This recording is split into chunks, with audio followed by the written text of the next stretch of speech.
वो अभी तुरंत लौटी हैं, हम उनसे बात करेंगे। साध्वी की चर्चा हो रही है, 30 साल की उम्र में सब दुनिया की सबसे खूबसूरत वो चेहरा जो साध्वी बन गया है, कितनी सच्चाई है? देखिए, साध्वी का सही मायने में जो मतलब होता है वो ये होता है कि एक इंसान जो कभी शादी नहीं करेगा। मैंने अभी तक शादी करने का नहीं सोचा है, और अभी तक ऐसा भी नहीं है कि मैं कभी नहीं करूंगी, ये भी मैंने नहीं सोचा है। बस मैं अपने काम को छोड़ के गुरुदेव की शरण में और साधना कर रही हूँ, मैं चीज़ों को सीख रही हूँ, और फिलहाल मुझे भक्ति में मज़ा आ रहा है, बहुत अच्छा लग रहा है, बहुत सुकून मिल रहा है, तो मैं इसी में रम गई हूँ। सनातन के प्रति इतने ये समर्पण का भाव कहाँ से आया? क्या क्यों ऐसा लगा कि नहीं, हमको अब सनातन की ओर जाना है? मुझे ये तब आया जब मैंने आज की पीढ़ी को देखा, आज के युवाओं को देखा, जो नशे में रहती है, जो लेट नाइट पार्टीज करती है, जो रोड एक्सीडेंट को फेस कर रही है, वो कहीं ना कहीं नशे की वजह से हो रहा है, जिसमें हर दिन कोई ना कोई परिवार अपनी संतान को खो देता है। लेकिन इसका सबसे बड़ा जो रीजन है, सबसे बड़ी जो वजह है, वो है कहीं ना कहीं अपने धर्म से विमुख होना। क्योंकि हम दूसरे धर्म में दूसरी चीजों को इतना कॉपी करने लगे कि हम अपने धर्म के बारे में, अपनी संस्कृति के बारे में, अपने पूर्वजों के बारे में हम जानना ही नहीं चाहते हैं। तो कहीं ना कहीं ये मेरी कोशिश है कि मैं ज्यादा से ज्यादा युवाओं को धर्म से और संस्कृति से जोड़ पाऊं। लेकिन आपका जो सर्किल रहा है उसमें लोग रोकने की कोशिश कर रहे होंगे कि अब हर्षा इतना ग्लैमरस थी और अब कहाँ जा रही है साध्वी बनने।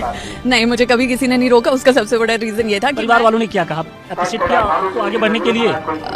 मेरे परिवार वाले बहुत प्राउड फील कर रहे हैं जी। तो और रही बात दोस्तों की, तो मेरे दोस्त कभी रहे नहीं। उसका रीजन ये था कि मैं शायद कुछ ज्यादा सात्विक थी और आजकल सोसाइटी कुछ ज्यादा तामसिक हो गई है, तो इसलिए मैं हमेशा से अकेली ही रही हूँ, मैं और मेरे महादेव। तो दीक्षा लेने का क्या इसी कुंभ में ही दीक्षा लेंगी या आप ले चुकी हैं आप दीक्षा? मैंने अपने परम पूज्य गुरुदेव से मंदिर दीक्षा ली हुई है, जिसका मैं जाप करती हूँ, जिसकी मैं साधना करती हूँ, और इस कुंभ में क्या होगा ये गुरुदेव तय करेंगे। बताया गया है कि हर्षा रिछारिया आचार्य महामंडलेश्वर स्वामी कैलाश नंदगिरी जी महाराज की शिष्य है। वो 2 साल पहले ही साध्वी बनी है। हालांकि Harsha Richharia social media influencer भी है। हर्षा साध्वी बनने से पहले एक मॉडल और सेलिब्रिटी एंकर भी रह चुकी है।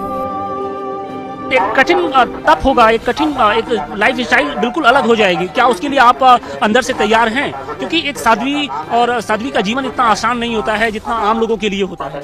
आपकी बात बिल्कुल सही है। एक साध्वी का, एक सन्यासी का जीवन बिल्कुल आसान नहीं होता है, लेकिन मुझे लगता है कि कहीं ना कहीं मैं उस चीज को पिछले कुछ महीनों से जी रही हूँ, उस समय को, उस जीवन को जी रही हूँ। तो मुझे नहीं लगता कि अब वो मेरे लिए इतना भी मुश्किल है। मुझे लगता है कि मैं उसे आसानी से निभा सकती हूँ और दूसरों के लिए मैं एक उदाहरण के रूप में सामने आऊंगी।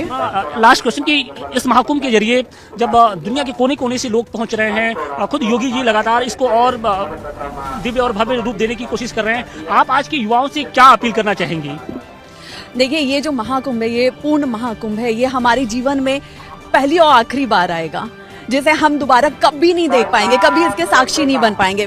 तो मैं हर इंसान से, हर व्यक्ति से, हर देश के इंसान से यही एक निवेदन करूंगी कि आप लोग आइए और इस महाकुंभ महायज्ञ का हिस्सा बनिए, अपनी जिंदगी को पूरी तरह पूर्ण कीजिए, क्योंकि यहाँ आके जो आपको सुकून मिलेगा, जो आपको तृप्ति मिलेगी, वो इसके बाद और इसके पहले कभी नहीं मिलेगी। ये मेरा सपना था कि मैं ऐसा कर पाऊं, और मुझे लगता है कि आज मेरी जिंदगी सार्थक हो गई है कि मैं इस पूर्ण महाकुंभ का हिस्सा बन पाई। मैंने अमृत स्नान किया, वो भी अपने गुरुजी के, गुरुदेव के सानिध्य में, अखाड़े के सभी साधु महंतों के सानिध्य में। तो ये बहुत सौभाग्य वाली बात है, और मुझे लगता है कि अब इसके आगे मुझे और किसी चीज की जरूरत। बिल्कुल, तो सनातन के रंग में पूरी तरीके से रंगी नजर आ रही है हर्षा। देखिए, ऊपर से नीचे तक गेरुआ वस्त्र है और कहीं ना कहीं जो सनातन के प्रति इनका समर्पण है वो इनके चेहरे पे